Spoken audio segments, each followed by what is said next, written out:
Welcome back in our programme ਜੀ। Doctor ਸਾਹਿਬ ਸਾਡੇ ਕੋਲ ਅਗਲੀ ਈਮੇਲ ਆਈ ਹੈ ਨਿਊਯਾਰਕ ਤੋਂ ਡਾਕਟਰ ਅਰਵਿੰਦਰ ਸਿੰਘ ਜੀ ਦੀ। ਇਹਨਾਂ ਦਾ ਵਿਸ਼ਾ ਹੈ ਕਿ ਅਸੀਂ ਸਰਬੱਤ ਖਾਲਸਾ ਲਈ ਕਾਲੀ ਤਾਂ ਨਹੀਂ ਕਰ ਰਹੇ।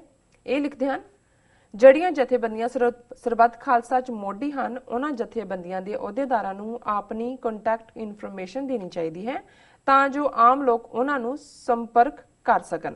ਸਰਬੱਤ ਖਾਲਸਾ ਵਿੱਚ ਜੋ ਅਸੀਂ ਕਰਨਾ ਚਾਹੁੰਦੇ ਹਾਂ ਉਸ ਬਾਰੇ ਅਤੇ ਇਸ ਦਾ ਏਜੰਡਾ ਪਹਿਲਾਂ ਸੰਗਤ ਤੱਕ ਪਹੁੰਚਾਉਣਾ ਚਾਹੀਦਾ ਹੈ।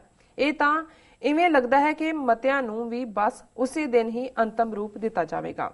ਛੇਤੀ ਕੁਝ ਕਰਨ ਖਾਤਰ ਲੋਕਾਂ ਅਤੇ ਪ੍ਰਬੰਧਕਾਂ ਵੱਲੋਂ ਕਾਲੀ ਕੀਤੀ ਜਾ ਰਹੀ ਹੈ। ਇਸੇ ਤਰ੍ਹਾਂ ਜੋ ਯੂਬਾ ਸਿਟੀ ਅਤੇ ਯੂਕੇ ਦੀਆਂ ਸਿੱਖ ਫੈਡਰੇਸ਼ਨਾਂ ਵੱਲੋਂ ਲੰਘੇ ਵੀਕਐਂਡ ਸਿੱਖ ਸਮਿਟ ਕਰਵਾਏ ਗਏ, ਇਹਨਾਂ ਨੂੰ ਭਾਰਤ ਅਤੇ ਭਾਰਤ ਤੋਂ ਬਾਹਰ ਵਸਦੇ ਸਿੱਖਾਂ ਦੇ ਹਵਾਲੇ ਨਾਲ ਪਹਿਲਾਂ ਪਲਾਨ ਕਰਨਾ ਚਾਹੀਦਾ ਸੀ।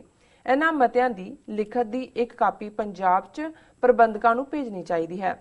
ਸਰਬੱਤ ਖਾਲਸਾ ਦੌਰਾਨ ਅਤੇ ਉਸ ਤੋਂ ਬਾਅਦ ਜਿਸ ਹਿਸਾਬ ਨਾਲ ਲੋੜ ਹੋਵੇ ਉਵੇਂ ਸਰਬੱਤ ਖਾਲਸਾ ਦੇ ਪ੍ਰਬੰਧਕਾਂ ਅਤੇ ਸਿੱਖ ਸਮਿਟ ਕਮੇਟੀਆਂ ਵਿਚਾਲੇ ਤਾਲਮੇਲ ਬਰਕਰਾਰ ਰਹਿਣਾ ਚਾਹੀਦਾ ਹੈ।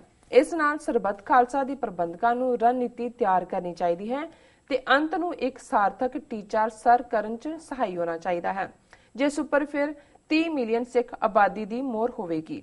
ਬਰਗਾੜੀ ਵਿਖੇ ਸ਼ਹੀਦ ਸਿੰਘਾਂ ਦੀ ਅੰਤਮ ਅਰਦਾਸ ਮੌਕੇ ਪਾਸ ਕੀਤੇ ਗਏ ਮਤੇ ਇਹ ਦੱਸਦੇ ਹਨ ਕਿ ਮੌਜੂਦਾ ਲੀਡਰਸ਼ਿਪ ਅਸਰਦਾਰ ਫੈਸਲੇ ਲੈਣ ਦੇ ਸਮਰੱਥ ਨਹੀਂ।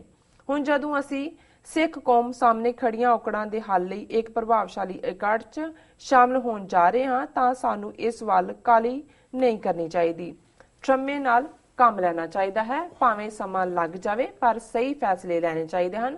ਵਾਹਿਗੁਰੂ ਜੀ ਕਾ ਖਾਲਸਾ, ਵਾਹਿਗੁਰੂ ਜੀ ਕੀ ਫਤਿਹ। ਰੱਬ ਰਾਖਾ ਜੀ। ਡਾਕਟਰ ਸਾਹਿਬ ਡਾਕਟਰ ਅਰਵਿੰਦਰ ਸਿੰਘ ਜੀ ਦਾ ਬਹੁਤ-ਬਹੁਤ ਸ਼ੁਕਰੀਆ। ਉਹਨਾਂ ਨੇ ਸਾਨੂੰ ਨਿਊਯਾਰਕ ਤੋਂ ਲਿਖਿਆ ਜੀ। ਉਹਨਾਂ ਨੇ ਕਿਹਾ ਵੀ ਉਹਨਾਂ ਨੂੰ ਲੱਗਦਾ ਵੀ ਜਿਵੇਂ ਸਰਬੱਤ ਖਾਲਸਾ ਲਈ ਅਸੀਂ ਕਾਹਲੀ ਕਰ ਰਹੇ। ਫਿਰ ਉਹਨਾਂ ਦੇ ਸੁਝਾਅ ਨੇ ਕਿ ਵੀ ਜੋ ਵੀ ਹੈ ਸਾਰਿਆਂ ਦੀ ਕੰਟੈਕਟ ਇਨਫੋਰਮੇਸ਼ਨ ਹੋਏ ਤਾਂ ਕਿ ਕਮਿਊਨੀਕੇਸ਼ਨ ਬਣੀ ਰਹੇ ਔਰ ਜਿਹੜਾ ਵੀ ਏਜੰਡਾ ਔਰ ਮਤੇ ਉੱਥੇ ਡਿਸਕਸ ਹੋਣੇ ਨੇ ਉਹ ਪਹਿਲਾਂ ਸਰਕੂਲੇਟ ਹੋਣੇ ਚਾਹੀਦੇ ਨੇ ਤਾਂ ਕਿ ਸੰਗਤ ਦੀ ਕੰਸੈਂਸਸ ਹੋਏ ਜੀ। ਫਿਰ ਉਹਨਾਂ ਨੇ ਕਿਹਾ ਵੀ ਅਮਰੀਕਾ ਔਰ ਯੂਕੇ ਦੇ ਵਿੱਚ ਜਿਹੜੇ ਮਤੇ ਪਾਸ ਕੀਤੇ ਗਏ ਉਹ ਵੀ ਸਬਜੈਕਟ ਟੂ ਜਿਹੜਾ ਡਿਸਕਸ਼ਨ ਹੋਣ ਜਾਂ ਉਹਨਾਂ ਦੀ ਅਵੇਲੇਬਿਲਿਟੀ ਹੋਏ ਪੰਜਾਬ 'ਚ ਜਿਹੜੇ ਕਿ ਸਰਬੱਤ ਖਾਲਸਾ ਦੇ ਮਤੇ ਤਿਆਰ ਕਰ ਰਹੇ ਨੇ। ਔਰ ਉਹਨਾਂ ਦਾ ਮੁੱਖ ਤੌਰ 'ਤੇ ਇਹ ਹੈ ਵੀ ਇੱਕ ਤਾਲਮੇਲ ਹੋਏ ਬਾਹਰਲੇ ਸਿੱਖਾਂ ਦਾ ਜਿਹੜੇ ਸਿਖਰ ਸੰਮੇਲਨ ਕਰ ਰਹੇ ਨੇ ਔਰ ਪੰਜਾਬ ਦੀ ਲੀਡਰਸ਼ਿਪ ਦਾ। ਔਰ ਉਹਨਾਂ ਨੇ ਕਿਹਾ ਵੀ ਇਹ ਜਿਵੇਂ ਬਰਗਾੜੀ ਦੇ ਵਿੱਚ ਮਤੇ ਦੱਸਦੇ ਨੇ ਕਿ ਵੀ ਕੋਈ ਉੱਥੋਂ ਅਸਰਅੰਦਾਜ਼ ਫੈਸਲੇ ਨਹੀਂ ਹੋਏ ਜਾਂ ਕੋਈ ਇਸ ਚੋਂ ਅੱਗੇ ਗੱਲ ਨਹੀਂ ਤੁਰੀ ਜੀ। ਸੋ ਉਹਨਾਂ ਨੇ ਕਿਹਾ ਵੀ ਸਾਨੂੰ ਕਾਹਲੀ ਨਹੀਂ ਕਰਨੀ ਚਾਹੀਦੀ, ਹਰ ਗੱਲ ਜਿਹੜੀ ਹੈ ਵਿਚਾਰ ਦੇ ਨਾਲ ਕਰਨੀ ਚਾਹੀਦੀ। ਔਰ ਮੈਂ ਸਮਝਦਾ ਵੀ ਕੋਈ ਵੀ ਜਿਹੜਾ ਸੂਝਵਾਨ ਸਿੱਖ ਹੈ ਡਾਕਟਰ ਅਰਵਿੰਦਰ ਸਿੰਘ ਹੋਰਾਂ ਵੱਲੋਂ ਕਹੀ ਗਈ ਗੱਲ ਤੋਂ ਉਹਦੇ ਨਾਲ ਐਗਰੀ ਕਰੇਗਾ, ਇਹ ਨਹੀਂ ਕਹੇਗਾ ਕਿ ਵੀ ਇਹ ਜਿਹੜਾ ਹੈ ਉਹ ਠੀਕ ਨਹੀਂ ਹੈ। ਪਰ ਜਿਵੇਂ ਮੈਂ ਪਹਿਲਾਂ ਕਿਹਾ ਵੀ ਕਈ ਵਾਰ ਕੁਝ ਫੈਸਲੇ ਪੋਲੀਟੀਕਲ ਨੈਸੈਸਿਟੀ ਚੋਂ ਜਾਂ ਇਮੋਸ਼ਨਲ ਨੈਸੈਸਿਟੀ ਚੋਂ ਨਿਕਲਦੇ ਨੇ। ਜਿਵੇਂ ਉੱਥੇ ਜਦੋਂ ਸਰਬੱਤ ਖਾਲਸਾ ਦਾ ਐਲਾਨ ਕੀਤਾ ਗਿਆ ਉਹ ਪੀਰੀਅਡ ਸੀ ਕਿ ਗੁਰਮਤਾ ਜਿਹੜਾ ਨਰਕ ਇਹਨਾਂ ਦੇ ਸੌਦਾ ਸਾਧ ਦੇ ਖਿਲਾਫ ਸੀ ਉਸ ਨੂੰ ਵਾਪਸ ਲਿਆ ਗਿਆ ਸੀ। ਜਥੇਦਾਰ ਆਪਣੇ ਫੈਸਲੇ ਤੇ ਉਦੋਂ ਜੇ ਸਟਿਕ ਕਰ ਰਹੇ ਸੀ ਔਰ ਜ਼ਾਹਰ ਹੈ ਕਿ ਵੀ ਜਦੋਂ ਹੁਣ ਜਿਵੇਂ ਅਸੀਂ ਵਰਲਡ ਪਾਰਲੀਮੈਂਟ ਆਫ ਸਿੱਖਸ ਔਰ ਦੁਨੀਆ ਦੀ ਰਿਪਰੈਜ਼ੈਂਟੇਟਿਵ ਗੈਦਰਿੰਗ ਦੇ ਤੌਰ ਤੇ ਸੋਚਦੇ ਹਾਂ, ਪਹਿਲੀ ਸਟੇਜ ਤੇ ਇਹੀ ਸੀ ਕਿ ਉਸ ਨੂੰ ਰਿਜੈਕਟ ਕੀਤਾ ਜਾਏ ਜੋ ਉਹਨਾਂ ਦਾ ਢਾਂਚਾ ਹੈ ਔਰ ਚੈਲੰਜ ਕੀਤਾ ਜਾਏ ਵੀ ਅਸੀਂ ਤੁਹਾਡੇ ਇਹ ਜਿਹੜੇ ਤੁਸੀਂ ਜਥੇਦਾਰ ਬਣਾਏ ਹੋਏ ਨੇ ਇਹਨਾਂ ਦੇ ਗਲਤ ਫੈਸਲਿਆਂ ਨੂੰ ਨਹੀਂ ਮੰਨਦੇ। ਉਸ ਤੋਂ ਬਾਅਦ ਬਹੁਤ ਸਾਰੀਆਂ ਤਬਦੀਲੀਆਂ ਹੋਈਆਂ। ਜਦੋਂ ਸਰਬੱਤ ਖਾਲਸਾ ਰੱਖਿਆ ਜਾ ਚੁੱਕਾ ਸੀ, ਜਦੋਂ ਕਿ 5 ਪਿਆਰਿਆਂ ਨੇ ਜਿਹੜੇ ਅੰਮ੍ਰਿਤ ਸੰਚਾਰ ਕਰਨ ਵਾਲੇ ਨੇ ਉਹਨਾਂ ਨੇ ਤਲਬ ਕਰ ਲਿਆ ਜੀ।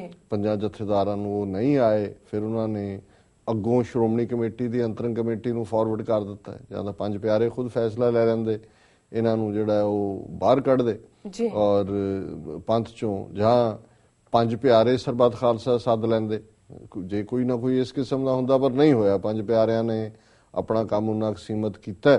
ਉਸ ਤੋਂ ਬਾਅਦ ਪਹਿਲਾਂ ਉਹਨਾਂ ਨੂੰ ਵੀ ਸਸਪੈਂਡ ਕਰਤਾ, ਫਿਰ ਉਹਨਾਂ ਨੂੰ ਬਹਾਲ ਕਰਤਾ। ਹੁਣ ਅੰਮ੍ਰਿਤ ਸੰਚਾਰ ਦੀ ਡਿਊਟੀ ਤੇ ਦੂਸਰੀਆਂ ਥਾਵਾਂ ਤੇ ਭੇਜ ਦਿੱਤਾ। ਸੋ ਉਹਨਾਂ ਨੇ ਅਲਟੀਮੇਟਲੀ ਭਾਵੇਂ ਸਟੈਪ ਇਨ ਕੀਤਾ ਇੱਕ ਕਦਮ ਦੇ ਲਈ, ਪਰ ਅਲਟੀਮੇਟਲੀ ਉਹਨਾਂ ਨੇ ਵੀ ਇਹੀ ਸਾਬਤ ਕੀਤਾ ਕਿ ਉਹ ਸ਼੍ਰੋਮਣੀ ਕਮੇਟੀ ਦੇ ਹੀ ਤਨਖਾਹਦਾਰ ਨੇ। ਕਿਉਂਕਿ ਉਹਨੇ ਮੱਕੜ ਨੇ ਉਹਨਾਂ ਨੂੰ ਦੀਵਾਲੀ ਦੇ ਨੇੜੇ ਉਹਨਾਂ ਨੇ ਕਿਹਾ ਜੀ ਉੱਥੇ ਜਾਓ, ਦੁਰਗ ਜਾਓ, ਫਲਾਣੀ ਥਾਂ ਯੂਪੀ ਬਿਹਾਰ ਕਿੱਥੇ ਕਿੱਥੇ ਭੇਜ ਦਿੱਤਾ ਜੀ। ਹੁਣ ਜ਼ਾਹਰ ਹੈ ਵੀ ਇਹ ਇਵੈਂਟ ਰੱਖੀ ਜਾ ਚੁੱਕੀ ਸੀ ਔਰ ਮੈਂ ਸਮਝਦਾ ਹਾਂ ਵੀ ਜਿਸ ਤਰੀਕੇ ਨਾਲ ਇੱਕ ਕੰਸੈਂਸਸ ਬਣਾਉਣ ਦੀ ਜ਼ਰੂਰ ਕੋਸ਼ਿਸ਼ ਕੀਤੀ ਗਈ ਹੈ ਲੁਧਿਆਣੇ ਮੀਟਿੰਗ ਹੋਈ, ਜਲੰਧਰ ਜਥੇਬੰਦੀਆਂ ਦੀ ਹੋਈ, ਹੁਣ ਵੀ ਸਾਡੀਆਂ ਧਿਰਾਂ ਦੇ ਨਾਲ ਵੀ ਜਿਹੜੇ ਨੇ ਉਹ ਪ੍ਰਬੰਧਕ ਬੈਠੇ ਨੇ। ਸੋ ਮੇਰਾ ਖਿਆਲ ਹੈ ਵੀ ਇਸ ਸਟੇਜ ਦੇ ਉੱਤੇ ਹਾਂ, ਜਿਵੇਂ ਯੂਕੇ ਔਰ ਉਹਨਾਂ ਨੇ ਅਮਰੀਕਾ ਦੇ ਮਤਿਆਂ ਦੀ ਗੱਲ ਕੀਤੀ ਹੈ ਜੀ, ਅੱਜ ਹੀ ਇੱਕ ਖਬਰ ਸੀ, ਮੇਰੀ ਨਿੱਜੀ ਤਾਂ ਨਹੀਂ ਗੱਲ ਹੋਈ, ਹਾਲਾਂ 2-3 ਸੱਜਣਾਂ ਬਾਰੇ ਮੈਨੂੰ ਪਤਾ ਹੈ ਜਿਹੜੇ ਅਮਰੀਕਾ ਤੋਂ ਗਏ ਨੇ, ਯੂਬਾ ਸਿਟੀ ਸਮਿਟ ਦਾ ਹਿੱਸਾ ਵੀ ਸਨ, ਉੱਥੇ ਵੀ ਹੋਏਗਾ, ਪਰ ਇੱਕ ਅੰਦਾਜ਼ੇ ਮੁਤਾਬਕ 25 ਦੇ ਕਰੀਬ ਜਿਹੜੇ ਸਿੰਘ ਨੇ ਉਹ ਅਮਰੀਕਾ ਚੋਂ ਗਏ ਨੇ, ਜਿਹੜੇ ਕਿ ਉੱਥੇ ਉਹਨਾਂ ਨੇ ਕੋਆਰਡੀਨੇਟ ਵੀ ਕਰਨਗੇ, ਮਤੇ ਵੀ ਉਹਨਾਂ ਦੇ ਕੋਲ ਨੇ। ਸੋ ਜ਼ਾਹਰ ਹੈ ਵੀ ਅੱਜ ਕੱਲ ਸਾਰੇ ਪਾਸੇ ਡਿਸਕਸ਼ਨ ਤਾਂ ਹੁੰਦੀ ਹੈ ਜੀ। ਸੋ ਕੁੱਲ ਮਿਲਾ ਕੇ ਮੈਂ ਸਮਝਦਾ ਵੀ ਇਹ ਚੰਗੀ ਗੱਲ ਹੋਏਗੀ ਕਿ ਇਸ ਇਨਪੁਟ ਨੂੰ ਜਿਹੜੇ ਬਾਹਰਲੀਆਂ ਜਥੇਬੰਦੀਆਂ ਨੇ ਮਤਿਆਂ ਦੇ ਰੂਪ 'ਚ ਦਿੱਤੀ ਹੈ, ਇਸ ਸਮਾਗਮ ਦੇ ਵਿੱਚ ਜਿਹੜਾ ਬਾਬਾ ਨੌਧ ਸਮਾਧ ਬਾਬਾ ਨੌਧ ਸਿੰਘ ਵਿਖੇ ਸਰਬੱਤ ਖਾਲਸਾ ਹੈ, ਇਸ ਦੇ ਵਿੱਚ ਉਹਨੂੰ ਵਿਚਾਰਿਆ ਜਾਏ ਔਰ ਪ੍ਰੋਪਰ ਉਸ ਨੂੰ ਥਾਂ ਦਿੱਤੀ ਜਾਏ। ਸੋ ਇਸ ਸਟੇਜ ਤੇ ਮੈਂ ਸਮਝਦਾ ਵੀ ਕੋਈ ਬਹੁਤ ਕੁਛ ਹਾਂ, ਅੱਜ ਜਿਵੇਂ ਸੀਐਟਲ ਤੋਂ ਇੱਕ ਵੀਰ ਨੇ ਕਾਲ ਕੀਤਾ ਕਿ ਜਿਹੜਾ ਵੈਬਸਾਈਟ ਇਹਨਾਂ ਨੇ ਬਣਾਇਆ ਹੈ ਸਰਬੱਤ ਖਾਲਸਾ ਲਈ, ਉਹਦੇ 'ਚ ਉਹਨਾਂ ਨੇ ਕਿਹਾ ਕਿ ਜੀ ਆਪਣੇ ਸੁਝਾਅ ਭੇਜੋ ਬਾਹਰਲੇ, ਅਸੀਂ ਉਹਨੂੰ ਕਰਾਂਗੇ। ਤਾਂ ਉਹਨਾਂ ਨੇ ਕਿਹਾ ਵੀ ਉਹਨਾਂ ਨੇ ਤਾਂ ਆਪਣੀ ਲਿਖਤ ਪਾਈ, ਜਿਵੇਂ ਫੇਸਬੁੱਕ ਟਾਈਪ ਪਾਈ ਦਾ, ਤੇ ਅੱਗੋਂ ਜਿਹੜੇ ਵੀ ਉਹਨੂੰ ਮੈਨੇਜ ਕਰਦੇ ਨੇ ਵੈਬ ਪੇਜ ਨੂੰ, ਉਹਨਾਂ ਨੇ ਕਿਹਾ ਨਹੀਂ ਜੀ ਤੁਸੀਂ ਆਪਣੀ ਈਮੇਲ ਭੇਜੋ।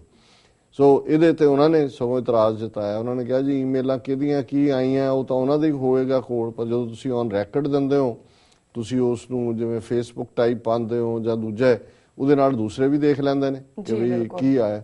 ਸੋ ਮੈਂ ਸਮਝਦਾ ਵੀ ਸੀਮਤ ਸਾਧਨਾ ਨਾਲ ਟਾਈਮ ਸੀਮਾ ਦੇ ਥੱਲੇ ਉਹ ਕੋਸ਼ਿਸ਼ ਉਹਨਾਂ ਦੀ ਜ਼ਰੂਰ ਹੈ ਕਿ ਇਸ ਨੂੰ ਉਹ ਆਲ ਐਕਸੈਪਟੇਬਲ ਬਣਾਉਣ। ਬਾਹਰਲੇ ਸਿੱਖਾਂ ਦੀ ਵੀ ਇਨਪੁਟ ਇਹਦੇ 'ਚ ਹੈਗੀ ਹੈ, ਜੇ ਨੁਮਾਇੰਦੇ ਇੱਥੋਂ ਵੀ ਇੰਗਲੈਂਡ ਤੋਂ ਦੂਜੇ ਗਏ ਨੇ, ਸੋ ਜ਼ਾਹਰ ਹੈ ਕਿ ਇਹ ਆਵਾਜ਼ ਵੀ ਕਿਤੇ ਨਾ ਕਿਤੇ ਉੱਥੇ ਜ਼ਰੂਰ ਸੁਣੀ ਜਾਏਗੀ। ਔਰ ਸਾਡਾ ਵੀ ਇਹ ਫੀਅਰ ਹੈ ਕਿ ਇਹ ਬਰਗਾੜੀ ਦਾ ਦੁਹਰਾ ਨਾ ਹੋਏ, ਔਰ ਜਿਵੇਂ ਕੁਝ ਕਰੈਕਟਰ ਜਿਹੜੇ 26 ਜਨਵਰੀ 1986 ਦੇ ਸਰਬੱਤ ਖਾਲਸਾ ਵੇਲੇ ਵੀ ਸੀ, ਜਿਹੜੇ ਬਾਪੂ ਸੂਰਤ ਸਿੰਘ ਦੀ ਜਿਹੜੀ ਮੰਗ ਹੈ ਬੰਦੀ ਸਿੰਘਾਂ ਦੀ ਰਿਹਾਈ ਦੀ, ਉਹਦੀ ਸੰਘਰਸ਼ ਕਮੇਟੀ ਦਾ ਹਿੱਸਾ ਵੀ ਸੀ, ਜਸਵੀਰ ਸਿੰਘ ਰੋਡੇ ਦੇ ਵੀ ਸਾਥੀ ਸਹਿਯੋਗੀ ਸਹਾਇਕ ਨੇ, ਉਹਨਾਂ ਨੂੰ ਜਦੋਂ ਤੁਸੀਂ ਇੱਧਰ ਵੀ ਦੇਖਦੇ ਹੋ, ਔਰ ਉਹਨਾਂ 'ਚੋਂ ਇੱਕ ਦੋ ਉਹ ਵੀ ਨੇ, ਇੱਕ ਫੈਡਰੇਸ਼ਨ ਦਾ ਪ੍ਰਧਾਨ ਆਪਣੇ ਆਪ ਨੂੰ ਕਹਿੰਦਾ ਹੈ, ਜਿਹਨੇ ਨਾਨਕਸ਼ਾਹੀ ਕੈਲੰਡਰ ਡੀਰੇਲ ਕਰਵਾਇਆ ਉਦੋਂ ਮਹਿਤੇ ਚਾਵਲੇ ਨਾਨਕਸਰੀਆਂ ਨਾਲ ਮਿਲ ਕੇ। ਸੋ ਸਾਡਾ ਇਹ ਫੀਅਰ ਹੈ ਕਿ ਵੀ ਇਸ ਕਿਸਮ ਦੇ ਕਰੈਕਟਰ ਇਸ ਨੂੰ ਵੀ ਬਰਗਾੜੀ ਨਾ ਬਣਾ ਦੇਣ ਸਰਬੱਤ ਖਾਲਸਾ ਨੂੰ। So let we hope for the best. ਪਰ ਮੈਂ ਸਮਝਦਾ ਵੀ ਕਮਿਊਨੀਕੇਸ਼ਨ ਜਿਵੇਂ ਇਸ ਲੈਵਲ ਤੇ ਇੱਥੋਂ ਜਿਹੜੇ ਸਿੰਘ ਗਏ ਨੇ, ਸਰਟਨਲੀ ਉਹ ਆਪਣਾ ਪ੍ਰਭਾਵਸ਼ਾਲੀ ਰੋਲ ਅਦਾ ਕਰਨਗੇ। ਸੋ ਇਹਨਾਂ ਦਾ ਡਾਕਟਰ ਅਰਵਿੰਦਰ ਸਿੰਘ ਜੀ ਦਾ ਬਹੁਤ-ਬਹੁਤ ਸ਼ੁਕਰੀਆ, ਉਹਨਾਂ ਨੇ ਸਾਨੂੰ ਲਿਖਿਆ। ਜੀ ਰਸਾ ਇਸਲਾ ਨੇ ਬ੍ਰੇਕ ਵੀਅਰਸ ਤੁਸੀਂ ਇਸ ਤਰ੍ਹਾਂ ਜੁੜੇ ਰਹੋ, ਮਿਲਦੇ ਆ ਆਫਟਰ ਦਿਸ ਸ਼ਾਰਟ